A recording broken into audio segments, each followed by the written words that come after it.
Supreme court హడావుడిగా ఇచ్చినటువంటి judgement అన్నీ కూడా తప్పులు తడక. దీన్ని మేము అంగీకరించడం లేదు. అఖిల భారత మాల సంఘాల జేఏసీ తరపున అన్ని మాల సంఘాలు మరి ఒక గొడుగు కిందకు వచ్చి మరి దీన్ని వ్యతిరేకించాలనేటువంటి ఒక నిర్ణయంతో మరి దానికి ఉన్నటువంటి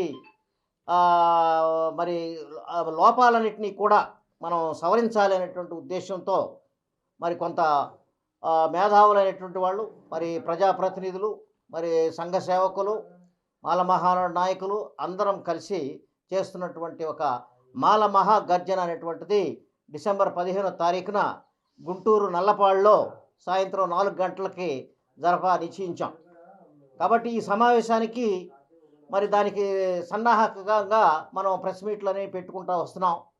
మరి వైశాఖలో పెట్టాం, కాకినాడలో పెట్టాం, ఏలూరులో పెట్టాం, అంతకుముందు మరి తర్వాత చింతలపూడి పెట్టాం, మరి ఇంకా అనేక ప్లేసుల్లో పెట్టుకుంటా గుంటూరు, మరి ఒంగోలు ఇలా పెట్టుకుంటూ వెళ్తున్నాం. దానిలో భాగంగా ఇవాళ ఏలూరు, దెందులూరు నియోజకవర్గంలో ఇక్కడ పెడుతున్నాం.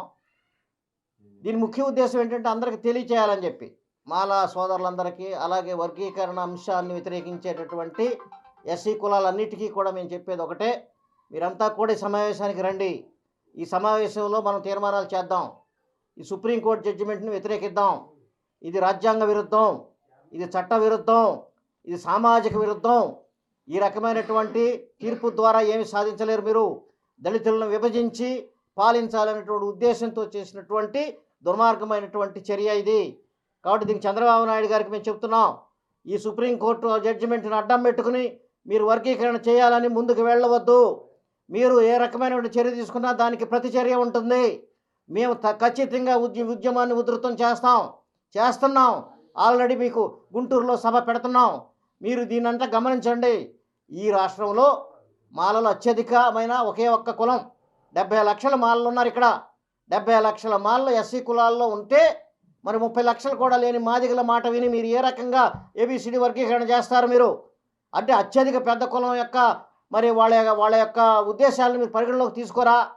వాళ్ళు చెప్తున్నటువంటి దాన్ని మరి వ్యతిరేకిస్తున్న దాన్ని మీరు పరిగణలోకి తీసుకోరా? కాబట్టి అందరి యొక్క మరి భావాలను తీసుకుని వాటన్నిటిని క్రోడీకరించుకుని ఒక నిర్ణయానికి రండి. అంతేగాని తొందరపడి మీరు ఒక నిర్ణయానికి రావద్దు. మీరు ముందే ఒక నిర్ణయం తీసుకుని నేను వర్గీకరణ చేసేస్తానంటే కుదరదు. ఎందుకంటే మీరు జిల్లాల వారీగా చేస్తానని మేనిఫెస్టోలో చెప్పినంత మాత్రాన మీరు చేయాలనేమి లేదు ఇక్కడ. ఎందుకంటే ఆల్రెడీ సుప్రీంకోర్టులో ఇవి చిన్నయ్య వర్సెస్ స్టేట్ ఆఫ్ ఆంధ్రప్రదేశ్లో ఆల్రెడీ వర్గీకరణ చట్టాన్ని కొట్టివేయడం జరిగింది. అది ఆంధ్రప్రదేశ్ సంబంధించిన చట్టం కొట్టివేయబడింది. ఇప్పుడు వచ్చినటువంటి సుప్రీంకోర్టు జడ్జిమెంటు ఆంధ్రప్రదేశ్ సంబంధించింది కాదు. ఇది పంజాబ్ గవర్నమెంట్కి సంబంధించినటువంటి జడ్జిమెంటు. దీనిలోకి మందాకృష్ణ అనేవాడు ఇంప్లీడ్ అయ్యి చేసినటువంటి చర్య. అయితే ఇది మొత్తం రాష్ట్రాలకు వర్తించదు. ఇది మొత్తం రాష్ట్రాలకు అధికారం ఏదో ఉంది, చేసుకోవచ్చు, ఏదైనా కులం వెనకబడిపోతే చేసుకోవచ్చు అని తమ అభిప్రాయాలను చెప్పిందే తప్ప ఇది ఆంధ్రప్రదేశ్ సంబంధించిన కేసు కాదు. ఇది తీర్పు మాకు అసలు అంగీకారం కానే కాదు. ఎందుకంటే వెనకబడిపోతుందని అనటం కూడా తప్పది. అన్ని కులాలు వెనకబడినాయే.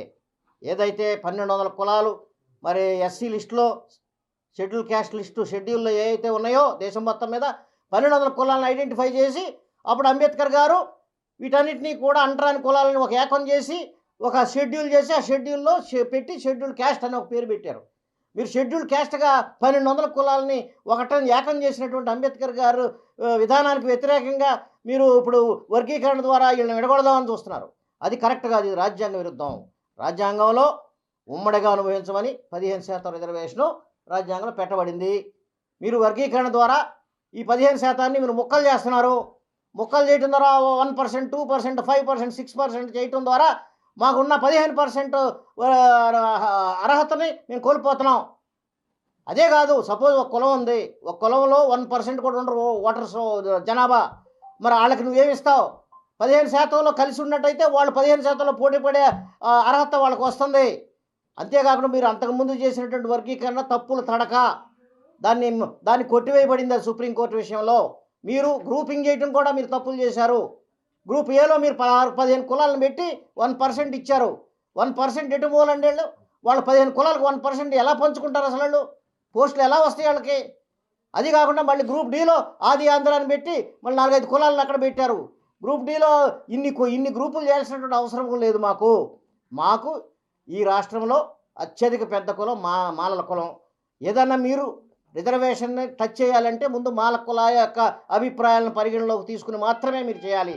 ఇంతవరకు మీరు మాల కులాల సంఘాలతో కానీ మాల కులాల యొక్క అసోసియేషన్లతో కానీ మరి మీరు ఎప్పుడూ కూడా సంప్రదింపులు జరపలేదు. మీకు ఏ ఒక్క మాలవాడు ఓటేయడు ఈసారి ఎన్నికల్లో, మీరు అది తెలుసుకోండి. మొన్న ఏంటంటే మాలలు ఎందుకు వేశారంటే వైసీపీ చేసినటువంటి 27 పథకాలను రద్దు చేశారు కాబట్టి ఆ కోపంతో వాళ్ళకి ఓట్లు వేశారు. ఈసారి వేయాలని ఏమీ లేదు. నువ్వు కనుక మళ్ళీ మాలల మీద వాళ్ళకి వ్యతిరేకంగా చేస్తే నీకు ఉన్న ఓటు కూడా పోద్ది. కాబట్టి ఈ విషయం మనసులో పెట్టుకోండి. మనసులో పెట్టుకుని ఈ రకమైనటువంటి తొందరపాటు చర్యలకి మీరు ఉపక్రమించొద్దు. మందాకృష్ణ మాదిరి చెప్పినట్టుగా మీరు నడవద్దు. పైగా మందాకృష్ణ మాదిరి రిక్రూట్మెంట్ ఆపమన్నాడు. ఆపమని కానీ మీరు ఆపేస్తున్నారు అని చెప్పి ప్రకటన చేశారు. అతనెవరు ఆపడానికి? ఇక్కడ చట్టం లేదు, ఇక్కడ చట్టం చేయలేదు. ఉన్న చట్టం కొట్టివేయబడింది. ఎప్పుడు వస్తుందో తెలియదు చట్టం. మీరు చట్టం చేస్తారనుకున్నది మాత్రం చేయలేరు మీరు. ఎందుకంటే మేము కమిషన్ వ్యతిరేకిస్తాం, కులగణన చేయకుండా చేయొద్దని అంటాం, తర్వాత వెనుకబాటుతనం మీద డేటా లేదంటాం. ఇవన్నీ సమకూర్చుకున్న తర్వాత మీరు ఎప్పుడో చేసేదానికోసం ఇప్పుడు రిక్రూట్మెంట్ ఆపుతారా? నిరుద్యోగుల జీవితాలతో చెలగట్టమాడుతున్నారు మీరు. కాబట్టి వెంటనే రిక్రూట్మెంట్ స్టార్ట్ చేయండి. మరిన్ని వీడియోస్ కోసం ఛానల్ ని సబ్స్క్రైబ్ చేయండి. లేటెస్ట్ అప్డేట్స్ కోసం వాట్సాప్ ఛానల్ ని ఫాలో అవ్వండి. ఆ లింక్ డిస్క్రిప్షన్ లో ఉంది.